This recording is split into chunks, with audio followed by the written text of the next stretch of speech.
And you can move from one association to the next, to the next. You may not like this one, but you may like that one. And it is free thoughts and processing. Some of them I've seen are put there by the corporates to get you to buy into that, but a lot of them leave it again, or it becomes ego-driven. And I think, get to 2012, people are going to understand what's the difference between an ego and what is your truth, and what the difference is. And they're going to say, you have, and not, because when you understand your truth, you do not just need to say to somebody, you're dealing out of your ego. That's judgmental. They're going to say, we don't need you anymore, thank you, we can survive on our own. And those people, the egos who are enslaving those down below through the internet and cell phones, are going to be lost, because they can't go and put themselves there and say, I am the greatest. People will not buy into that.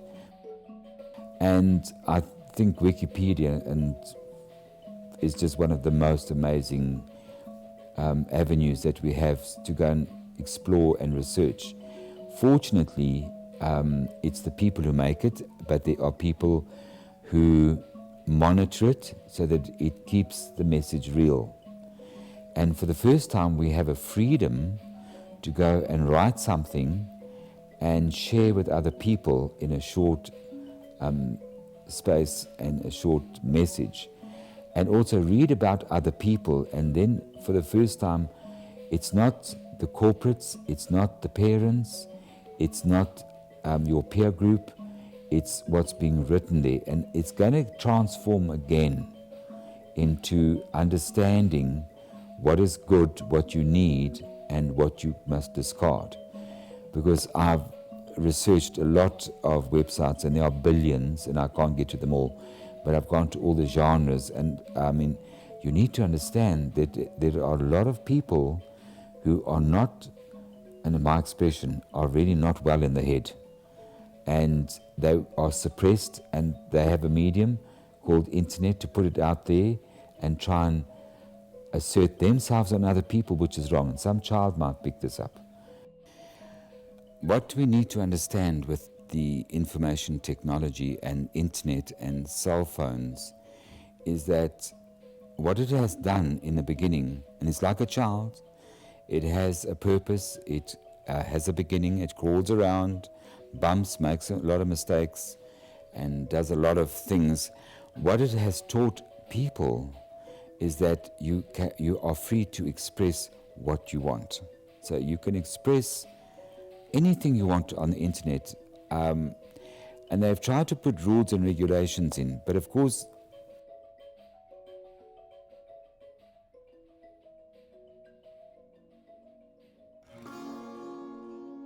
Now, what I was going to show with this one geometry, which is based on the tetrahedron, which is what we see as the Star of David in 2 dimensions, put this into a sphere, and to the Platonic and Pythagorean understanding of the Platonic solids, these were the 4 elements of Earth, and they all fit inside the sphere, or the womb, or the divine just sphere of being, or right. mind. So this was associated with fire. The tetrahedron was the fire element. So when we put this inside of a sphere and we utilize this primary grid, we find a lot of volcanic activity on all the planets in the solar system, and this is obviously the biggest volcano on Earth, which is Mauna Loa at 19.47 degrees.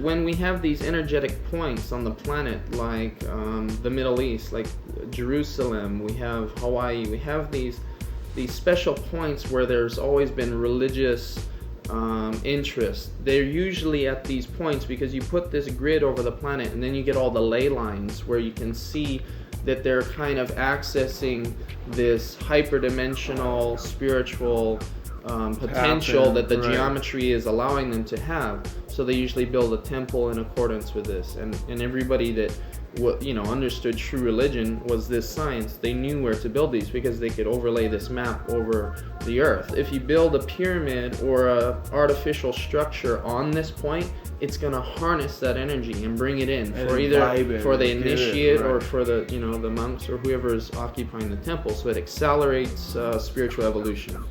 And with Hawaii being here and also being a key component in the future is that this seems to be the remnant of ancient legends talk about Lemuria, this big continent, and that was the more feminine consciousness opposing the external technology of Atlantis. So we have way back when this ancient duel between the external science of masculine consciousness, which is very Aries and Aryan. That's where they get Aryan from. Is it's Aries. It's masculine. It has no balance to it.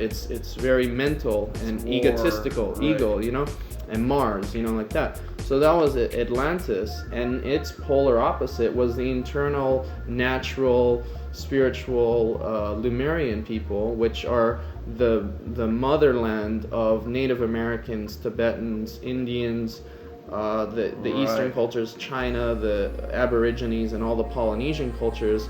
And you have the white race that came from Atlantis, but you also had the Druids that were a very spiritual, advanced technology that did things like Stonehenge and all that kind of stuff, and that filtered into the Celtic legends and all those things up there from Atlantis.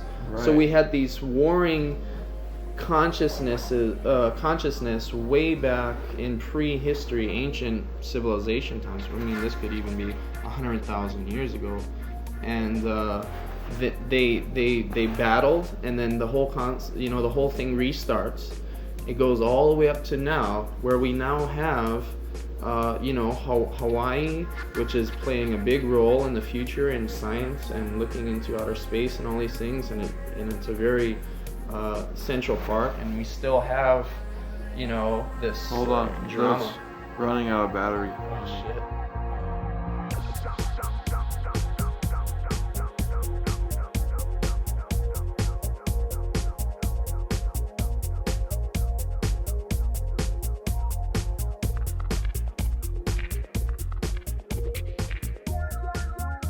When that moment arrives, what's going to happen is the ego is going to be separated from the people who understand and are connected. And you'll soon be able to see who's dealing with ego and who's actually dealing from their heart. That's the sign. And the ego is going to fight with the other egos. And that's that conflict, or we need to hold on to this. And that's the fight where it's going to fall down. And when you're not doing it from the heart and loving what you do, you're gone, because the ego will disappear. And it's going to disappear through raging at war with each other. And with the people who say, go and fight it yourself, we don't need this anymore.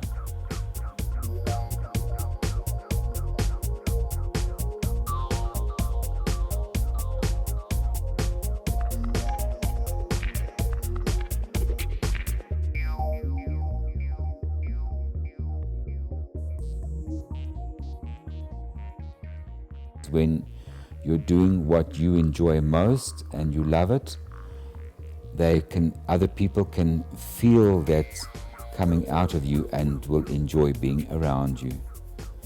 And this is quite interesting, because I've seen people doing what they love doing, and it just permeates right through, and then they switch it off because they need to regenerate and get back into that part. So love can't be every day. It can be when I'm doing what I love doing. When you're doing what you love doing, it shows in your work. And that's what you share with people. You can't say, I love you, because that has no meaning. It has to be an action.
Some place in the world.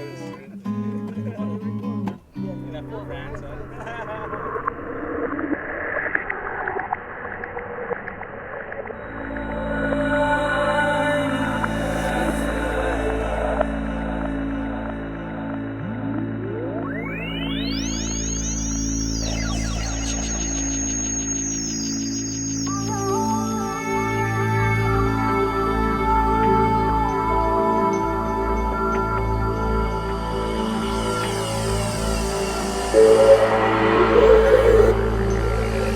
Life is a problem to be solved. It's a conundrum. It's not what it appears to be. There are doors, there are locks, and there are levels. And if you get it right, somehow it will give way to something extremely unexpected.